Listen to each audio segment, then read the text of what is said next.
नमस्कार दोस्तों, आज इस वीडियो के जरिए हम लोग इनकम टैक्स से उस सेक्शन की बात करेंगे जो आजकल काफ़ी चर्चा में है और जिसको लेकर के व्यापारी लोग काफ़ी परेशान हैं। और अगर उसे समझकर टाइमली अगर एक्शन नहीं लिया गया तो ह्यूज टैक्स लायबिलिटी क्रिएट हो सकती है। वो सेक्शन है इनकम टैक्स का न्यूली इंट्रोड्यूस सेक्शन 43BH, जो कि असेसमेंट ईयर 2024-25 से ही लागू हो जा रहा है, इसलिए इसको समझना बहुत ज़रूरी है। अब ये 43B सेक्शन है क्या और इसमें क्या क्या प्रिकॉशन हम लोग को लेने चाहिए, ये हम लोग अभी डिस्कस करेंगे अगले कुछ क्षणों में। दोस्तों, government small and micro enterprises जो कि या तो मैन्युफैक्चरर्स है या सर्विस प्रोवाइडर्स हैं और MSME में रजिस्टर्ड हैं, उनको सपोर्ट करना चाह रही है, इसीलिए सेक्शन 43BH इंट्रोड्यूस किया है। गवर्नमेंट का कहना है कि कोई भी बिजनेस एंटिटी अगर during the year in micro enterprises से या स्मॉल इंटरप्राइजेज से कोई मटेरियल खरीदती है या फिर सर्विस अवेल करती है तो इनको MSME एक्ट के अंतर्गत टाइमली पेमेंट करना होगा। अगर इन पार्टीज़ के साथ कोई एग्रीमेंट है तो मैक्सिमम 45 डेज़ के अंदर पेमेंट किया जा सकता है, और अगर कोई एग्रीमेंट नहीं है तो फिर 15 दिन के अंदर इनको पेमेंट करना होगा। अगर ड्यूरिंग द ईयर कुछ डिले है तो 43BH में एडिशन नहीं होगा, केवल इंटरेस्ट की लायबिलिटी हो जाएगी।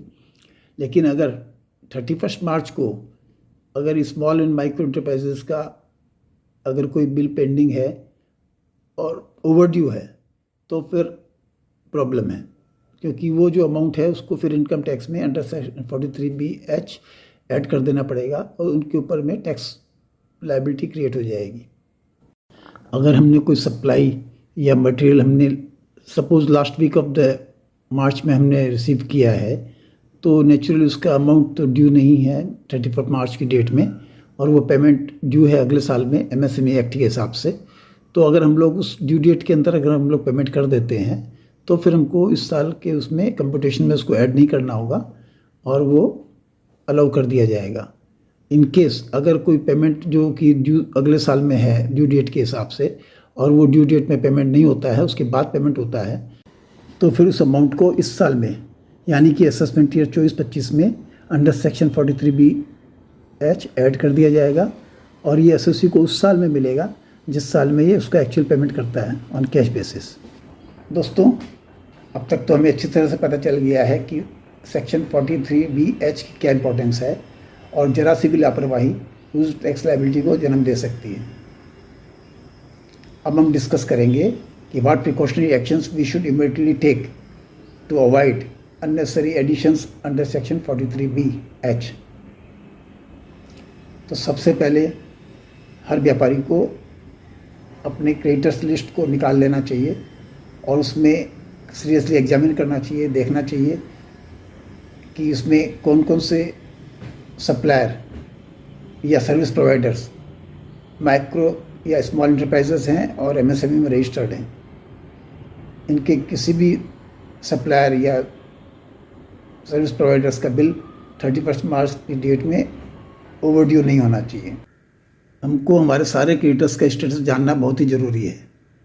इस पर्पज़ के लिए हमें राइटिंग में हमारे सारे क्रेडिटर्स को एक लेटर इमीडिएटली इशू कर देना चाहिए और उन्हें रिक्वेस्ट करना चाहिए कि इमीडिएटली अपना स्टेटस हमारे साथ शेयर करें।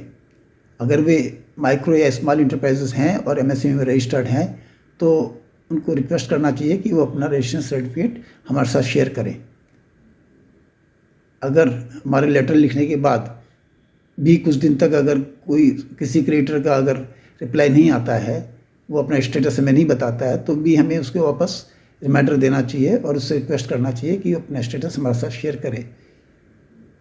रिमाइंडर देने के बाद भी फिर भी अगर रिप्लाई नहीं आता तो हमको फॉलोअप तो करते रहना पड़ेगा, क्योंकि उसका स्टेटस जानना बहुत ही ज़रूरी है। इन केस अगर कोई स्मॉल या माइक्रो इंटरप्राइजेस का बिल ओवरड्यू रह जाता है तो फिर 43BH सेक्शन लागू हो जाएगा और अननेसेसरी हमारे इनकम में वो अमाउंट ऐड कर दिया जाएगा। अगर किसी माइक्रो या स्मॉल इंटरप्राइजेस जो कि MSME में रजिस्टर्ड है उसका अमाउंट 31/2023 की डेट में आउटस्टैंडिंग है और इस साल भी कैरी फॉरवर्ड हो रहा है तो वो अमाउंट इस साल की इनकम में ऐड नहीं किया जाएगा। दोस्तों, अभी के लिए इतना ही। अगर आपको ये वीडियो पसंद आया है तो काइंडली लाइक एंड सब्सक्राइब करें। धन्यवाद।